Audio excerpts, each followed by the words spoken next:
आज के इस वीडियो में हम आपको यह बताएंगे कि आप किसी भी विषय पर ऑन द स्पॉट बिना किसी तैयारी भी स्पीच कैसे दे सकते हैं। हम आपको 3 पॉइंट्स बताएंगे। सबसे पहले हम ये याद रखेंगे कि हमें हमारी ओपनिंग को अच्छे तरीके से याद रख लेना है। अब मैं आपको सबसे पहले ओपनिंग पार्ट के बारे में बता रहा हूं। इस पार्ट में 3 पॉइंट्स आएंगे। सबसे पहला पॉइंट होगा संबोधन करना। आप समय के हिसाब से लोगों को संबोधित कर सकते हैं। दूसरा पॉइंट रहेगा कि हम उस विषय का इंपॉर्टेंस बताएंगे। इंपॉर्टेंस को थोड़ा और सरल भाषा में कहे तो मतलब होता है बेनिफिट्स। मान लीजिए कि आप इस विषय पर बोल रहे हैं कि हमें हमेशा हेल्दी कैसे रहना चाहिए, तो आपको हेल्थ का क्या इंपॉर्टेंस होता है, अच्छी हेल्थ के क्या बेनिफिट्स होते हैं, ये बताना चाहिए। उदाहरण के तौर पर आपको महात्मा गांधी के ऊपर स्पीच देनी है, तो आप महात्मा गांधी का हमारे जीवन में क्या महत्व होता है यह बताइए। उदाहरण के तौर पर आपको नवरात्रि के त्योहार पर स्पीच देनी है, तो आप यह बताइए कि नवरात्रि के त्योहार को मनाने के क्या क्या फायदे होते हैं। तो इस प्रकार से आप जिस भी विषय पर बोल रहे हैं उस विषय का इंपॉर्टेंस लोगों को बताइए। ये दूसरा मुद्दा रहेगा। तीसरा मुद्दा आएगा कि हमें लोगों को विषय का नाम बताना है, ये हम कहेंगे।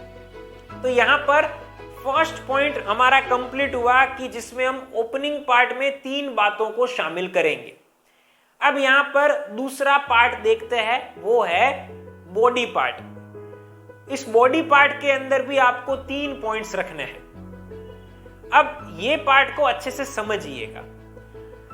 उस पर्टिकुलर विषय के बारे में आपके दिमाग में जो भी ख्याल आ रहे हैं, उन ख्यालों को आपको 3 पॉइंट्स में विभाजित कर देना है। अब मान लीजिए कि आपको अच्छी हेल्थ कैसे रखनी चाहिए उसके ऊपर स्पीच देनी है, तो जरा सोचिए आपके दिमाग में कौन से विचार सबसे पहले आ रहे हैं। मान लीजिए आपके दिमाग में आता है कि हमें हर रोज एक्सरसाइज और योगा करना चाहिए, तो इसको पहला पॉइंट बना दीजिए। आपको दूसरा विचार ऐसा आ रहा है कि हमें अच्छा खाना चाहिए, तो उसको दूसरा पॉइंट बना दीजिए। आपके दिमाग में ऐसा थॉट आ रहा है कि हमें बुक्स रीड करनी चाहिए, अच्छी नींद लेनी चाहिए, तो उसको 3rd पॉइंट बना दीजिए। जो भी विचार आते हैं उसे पॉइंट बना दीजिए। अब यहां पर जो भी पॉइंट को आप बताते हैं उसको डिटेल में बताइए। जितना बोल सकते उतना बोलने की कोशिश कीजिए। अपने अनुभव से बताने का प्रयास कीजिए। आपने जो अभी तक ऑब्जर्व किया हुआ है, आप जो इमेजिन कर पा रहे हैं, उस हिसाब से डिटेल में बताने का प्रयास कीजिए। मान लीजिए आपको महात्मा गांधी के ऊपर भाषण देना है, तो आपको जो भी विचार आते हैं उनको 3 पॉइंट्स में बता देना है। मान लीजिए कि आप इसमें ऐसा बोल सकते हैं, पहले पॉइंट में महात्मा गांधी के जन्म से लेकर उनके देहांत तक का पूरा सफर बता सकते हैं। दूसरे पॉइंट में अगर आप चाहें तो महात्मा गांधी की आजादी की लड़ाई के बारे में सब बता सकते हैं। तीसरे पॉइंट में आप ऐसा कुछ कर सकते हैं कि महात्मा गांधी के जीवन से हमें क्या सीखने को मिलता है यह बता सकते हैं। तो ऐसे हमें 3 पॉइंट्स बता देने हैं। एक और एग्जांपल लेते हैं। आपको शिक्षक दिवस पर बोलना है कि जो 5 सितंबर को सेलिब्रेट किया जाता है, तो आपके दिमाग में क्या विचार आ रहा है सोचिए। मान लीजिए कि आपके दिमाग में विचार आ रहा है कि शिक्षक हमारे जीवन में क्या रोल प्ले करते हैं, ये आपके दिमाग में विचार आ रहा है, तो उसको पहला पॉइंट बता दीजिए। आपको ऐसा थॉट मान लीजिए कि आ रहा है कि शिक्षक दिवस को कैसे सेलिब्रेट किया जाता है, स्कूल में सब शिक्षक बनते हैं और अपनी जिम्मेदारियों को निभाते हैं, फिर सेरेमनी का आयोजन किया जाता है। ऐसा जो भी आपके दिमाग में आता है उसको दूसरा पॉइंट बना दीजिए।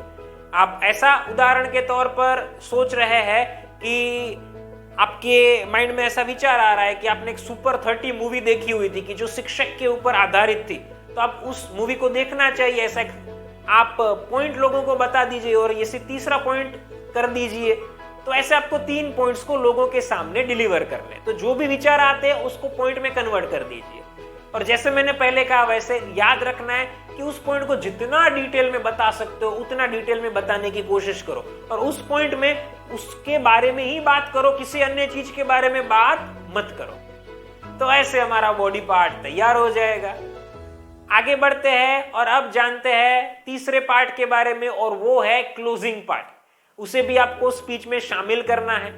उसमें भी 3 पॉइंट्स आएंगे। पहले पॉइंट में हमें लोगों को मैसेज देना है, मतलब संदेश देना है। अगर आपके पास कोई संदेश है लोगों को देने के लिए तो उसे आप दे सकते हैं। ये ऑप्शनल है, ये कंपलसरी मुद्दा नहीं है। दूसरे पॉइंट में आप लोगों को समरी देंगे। समरी मतलब कि सारांश। बॉडी पार्ट में आपने जो पॉइंट्स बताए हुए हैं उन पॉइंट्स को ब्रीफ में रिपीट करने हैं, उसे कहा जाता है समरी देना। समरी आपको तभी देनी है जब आप लोगों को 15 मिनट से भी ज्यादा देर तक कुछ बता रहे हैं तब, और आपकी इंफॉर्मेशन थोड़ी कॉम्प्लिकेटेड है या फिर आपने अंदर अंदर अंदर जाकर बहुत कुछ बताया हुआ है तब। अदरवाइज आपको समरी भी नहीं देनी है। तो ये हुआ दूसरा पॉइंट। और third and the last point is, लोगों को आप थैंक यू कहिए और अपनी स्पीच को एंड कीजिए। तो इस प्रकार से हमने आपको यह बताया कि आप किसी भी विषय पर बिना किसी तैयारी भी स्पीच कैसे दे सकते हैं। आपको ये 9 पॉइंट्स को याद रख लेने हैं, आपके दिमाग में ये स्टोर हो जाने चाहिए। फिर जब भी आप किसी इवेंट में जाते हैं तो वहां पर अगर आपने तैयारी नहीं की है, मैं तो कहूंगा तैयारी करके ही जाइए, लेकिन अगर तैयारी नहीं की है तो इन पॉइंट्स को याद करते करते आप अपनी स्पीच को दे सकते हैं। और मैं आपको गारंटी देता हूं कि आप स्पीच देकर अपने आप से खुश भी होंगे, आप सेटिस्फाई हो जाएंगे, बिकॉज आपकी स्पीच आपकी एक्सपेक्टेशन से काफी अच्छी होगी। एक last but not the least important point ये है कि आपकी स्पीच में ओपनिंग पार्ट, बॉडी पार्ट और क्लोजिंग पार्ट 20:60:20 के रेशियो में होना चाहिए। मतलब अगर आपकी 5 मिनट की स्पीच है तो आपको 1 मिनट ओपनिंग के लिए देनी है, 3 मिनट बॉडी पार्ट के लिए देनी है और 1 मिनट क्लोजिंग पार्ट के लिए देनी है। तो ये बात भी याद रखिएगा। तो दोस्तों, इस वीडियो में हमने आपको इस टॉपिक के बारे में बताया। फिर मिलेंगे एक नई वीडियो के साथ। Thank you.